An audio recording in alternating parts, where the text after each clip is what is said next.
Muito boa tarde para você que acompanha a Papão TV Play. Falamos direto da sala de imprensa do estádio Bam Paracuruzu, às vésperas da próxima partida do Papão pelo Campeonato Brasileiro da Série C, que será no domingo, contra o Ferroviário, aqui dentro da nossa casa.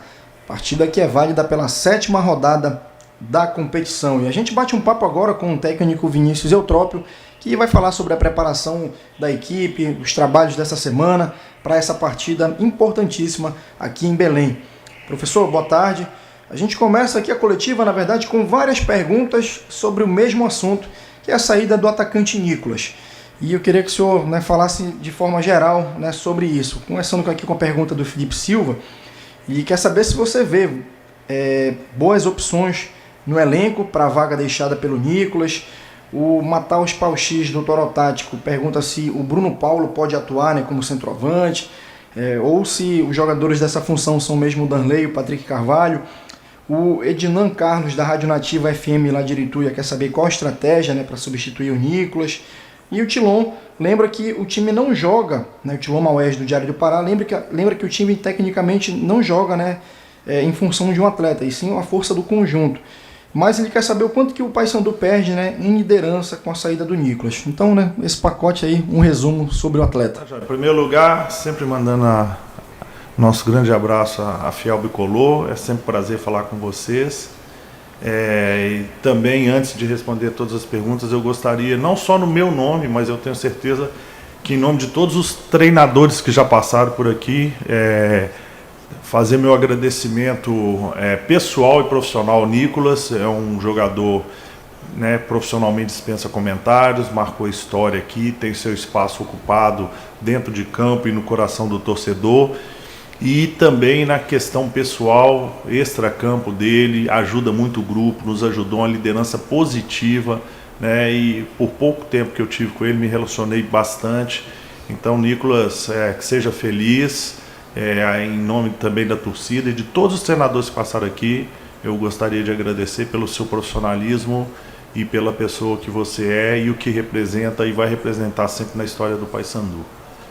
E seguindo aí o fluxo de todas as perguntas, é difícil, você perde uma referência assim de grupo, Hoje nós temos opções como Danley, que é uma aposta ainda, que é um jogador precisa ser trabalhado, teve o destaque no campeonato, foi detectado pela questão principalmente de análise da nossa equipe, trouxemos um Derlei, então um jogador que está sendo preparado. O Patrick também vem mais ou menos nessa questão, um jogador que é formado nas categorias de base do Fluminense, é um jogador que a gente está preparando.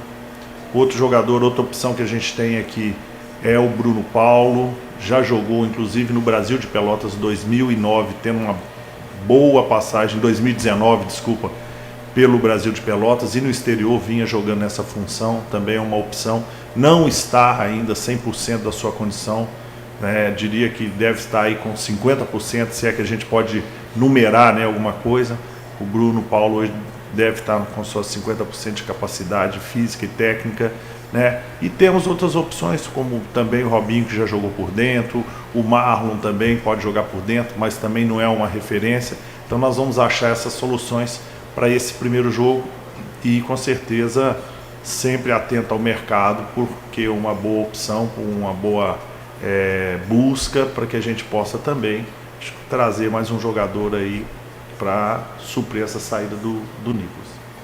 Tá certo, professor. A gente segue aqui a coletiva. O Felipe Silva, da Rádio Metropolitana, pergunta: após uma bela folga na segunda-feira e alguns dias saboreando as 2 vitórias fora de casa e o bom momento, a primeira vitória na Curuzu volta a ser o grande foco?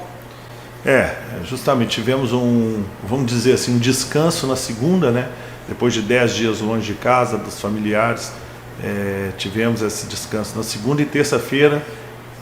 8h30 da manhã, a gente já estava tendo uma reunião com todo o grupo, justamente para isso.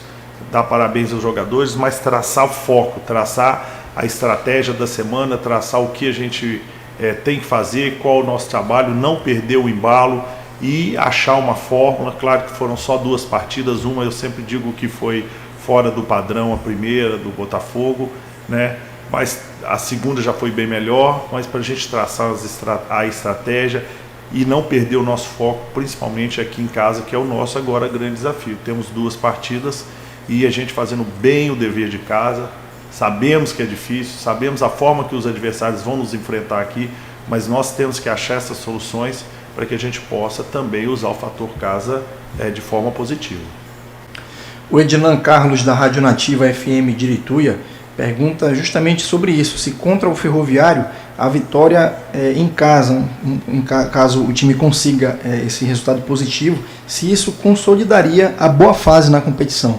Sem dúvida, não é nem a questão de consolidar a boa fase, mas é um desafio interno também que a gente tem que ter.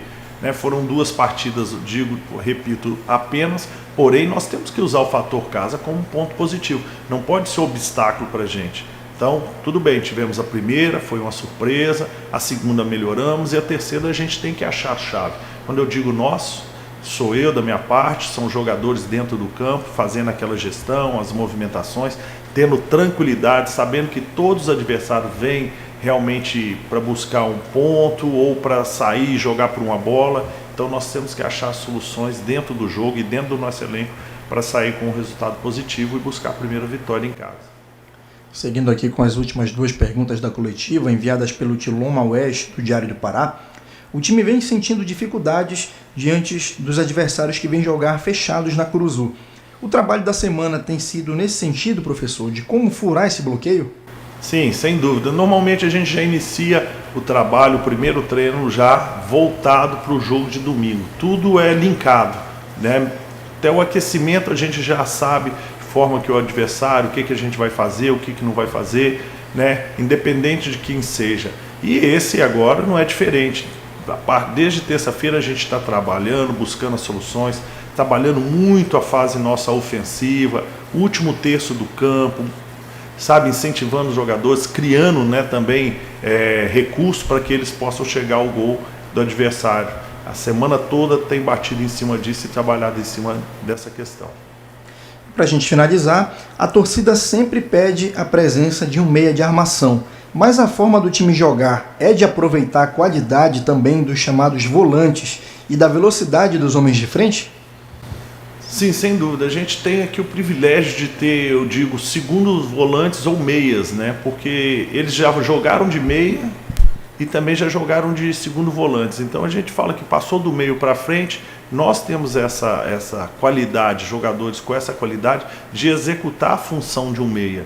Então basicamente a gente faz isso, defendemos, vocês são volantes, mas quando a gente passa do meio para ataque, a gente usa mesmo, abusa, pede eles para ir para cima, para ocupar o setor defensivo do outro time com a característica de meia. E é isso que a gente tem, porque nós temos jogadores com essa qualidade para fazer essa função.